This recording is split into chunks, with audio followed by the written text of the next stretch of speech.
구역장님들 반갑습니다. 늘 주님의 은혜가 함께 하시기를 바랍니다. 예수님께서 이 땅에 오셨고 또 예수님께서 구원 사역을 이루시기 위해서 제자들을 부르셨습니다. 제자들을 부르실 때 예수님이 가지고 계신 선택의 기준이 무엇이었을까요? 세상에서는 실력 있는 사람, 또 똑똑한 사람, 스펙이 좋은 사람들을 고르려고 합니다. 그 유능한 사람들을 통해서 기업이 잘 되어지고 세상을 변화시키려고 하지요. 그렇다면 예수님은 제자들을 선택하실 때 무엇을 가장 중요하게 여기셨을까요? 예수님께서 제자들을 부르실 때 그 상황들을 성경에서 살펴보면 예수님께 가장 중요한 기준은 순종이었습니다. 예수님은 길을 가시다가 누군가를 주목하셨습니다. 그리고 주목한 그 사람을 향해서 말씀하시죠. 나를 따르라 라고 말씀하셨습니다. 그리고 예수님의 말씀을 들은 그 사람이 순종하면서 예수님을 쫓아갈 때 그들은 예수님의 제자가 될 수 있었습니다. 예수님은 그 사람의 환경을 보지 않으셨습니다. 어떤 환경에 처해 있든지 그 사람이 순종하는가 여기에 주목하셨습니다. 무조건 순종해야 예수님의 제자가 될 수 있다는 거지요. 베드로가 예수님께 부름을 받았습니다. 나를 따르라. 예수님이 말씀하셨을 때 어떻게 행동했습니까? 마태복음 4장 19절과 20절을 보시면 말씀하시되 나를 따라오라 내가 너희를 사람 낚는 어부가 되게 하리라 하시니 그들이 곧 그물을 버려두고 예수를 따르니라 말씀합니다. 나를 따라오라 말씀하셨을 때 베드로는요 그물을 버려두고 예수님을 따라갔다고 성경은 기록하고 있습니다. 마태도 마찬가지입니다. 마태복음 9장 9절을 보시면 예수께서 그곳을 떠나 지나가시다가 마태라 하는 사람이 세간에 앉아 있는 것을 보시고 이르시되 나를 따르라 하시니 일어나 따르니라. 예수님이 제자를 초청하실 때 길게 설명하지 않으셨습니다. 나를 따르라 초청하셨습니다. 그 말씀을 들은 제자들은요 그 말씀대로 다 내려놓고 예수님을 따라갔습니다. 그래서 예수님의 제자가 된 거지요. 빌립도 마찬가지입니다. 요한복음 1장 43절을 보시면 이튿날 예수께서 갈릴리로 나가려 하시다가 빌립을 만나 이르시되 나를 따르라 하시니 그 말씀을 듣고 빌립이 예수님을 따라간 거지요. 무조건 예수님의 초청에 순종한 사람만이 예수님의 제자가 될 수 있습니다. 따지고 조건을 제시하고 그러면 예수님의 제자가 될 수 없는 거지요. 그런 의미에서 저와 여러분들은 예수님께서 말씀하실 때 순종하고 계신가요? 예수님이 나를 따르라 라고 말씀하실 때마다 내 것을 내려놓고 내가 처한 상황과 상관없이 그 예수님의 말씀을 따라가고 있는지 우리는 우리 자신을 한번 살펴볼 필요가 있습니다. 예수님께서 초청하셨음에도 불구하고 따르지 않은 사람들이 또 성경에 많이 나옵니다. 그들은 예수님의 제자가 될 수 있는 기회를 잃어버린 거지요. 어리석은 부자 청년은 예수님의 부르심에 따르지 못했습니다. 마가복음 10장 21절을 보시면 예수께서 그를 보시고 사랑하사 이르시되 내가 아직도 한 가지 부족한 것이 있으니 가서 내게 있는 것을 다 팔아 가난한 자들에게 주라. 그리하면 하늘에서 보화가 내게 있으리라. 그리고 와서 나를 따르라 라고 말씀합니다.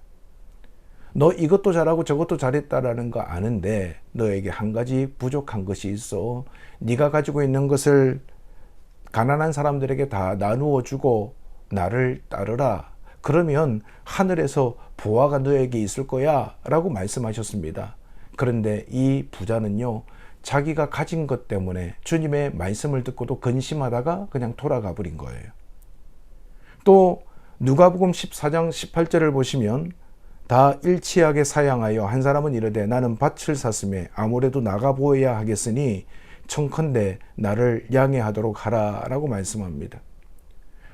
초청을 받았음에도 불구하고 나는 밭을 샀기 때문에 그 초청에 응할 수 없다고 대답을 합니다. 또 누가복음 9장 59절을 보시면 또 다른 사람에게 나를 따르라 하시니 그가 이르되 나로 먼저 가서 내 아버지를 장사하게 허락하옵소서라고 이야기합니다. 그 아버지 장사하는 문제 때문에 나는 따를 수 없습니다. 자신의 조건 때문에 주님의 이끄심과 초청을 거부하는 사람도 있고요. 또 누가복음 14장 20절을 보시면 또 한 사람은 이르되 나는 장가 들었으니 그러므로 가지 못하겠노라 말하고 있습니다. 나는 결혼했기 때문에, 나는 장가 들었기 때문에 그 초청에 응할 수 없습니다라고 거부한 거지요. 예수님의 제자가 되려면 예수님의 말씀에 무조건 순종해야 합니다. 제가 이래서 따라가기가 어렵습니다. 지금 이 상황 때문에 지금 순종하기가 어렵습니다. 우리가 늘 주님의 말씀에 대해서 순종하지 못한다면 우리는 진정한 제자가 될 수 없습니다. 우리는 무조건 예수님의 말씀 앞에 내 것을 내려놓고 주님을 따라가야 합니다. 그래야 주님의 참된 제자가 될 수 있습니다. 오늘 저와 여러분이 예수님의 말씀에 순종한다면 예수님의 참 제자예요.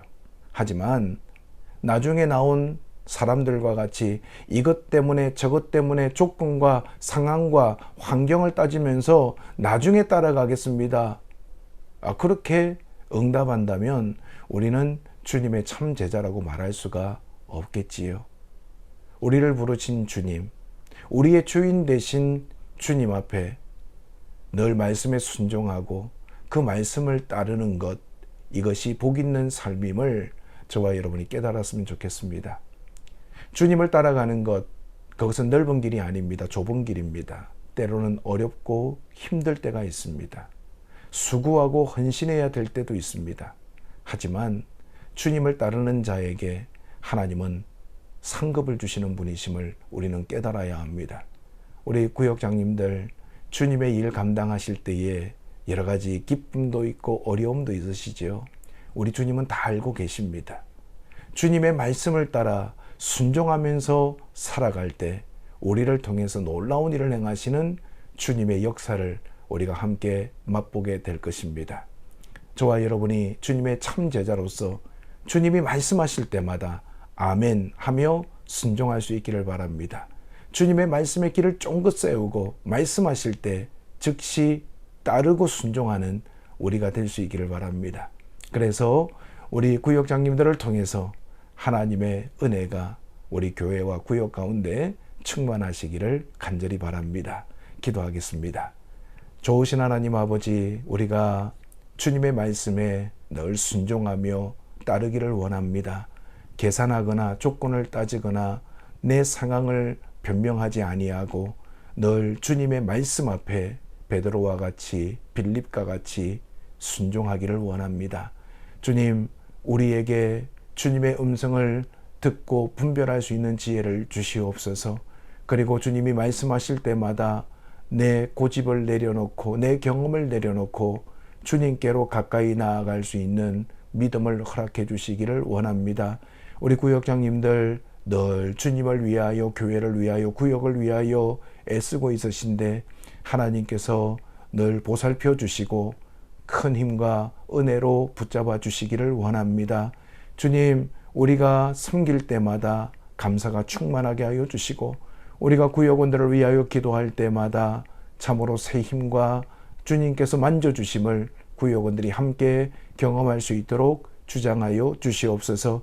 우리가 말씀을 따라 즉각적으로 순종할 때에 하늘에 큰 상급이 주어질 줄 믿습니다. 우리 구역장님들과 동행하여 주시옵시고 날마다 섬길 때마다 하늘로부터 오는 큰 평안과 기쁨을 경험하게 하여 주옵소서. 우리의 소망이 되시고 주인이 되시는 예수 그리스도의 이름으로 기도드리옵나이다. 아멘. 수고하셨습니다. 다음 주에 뵙겠습니다.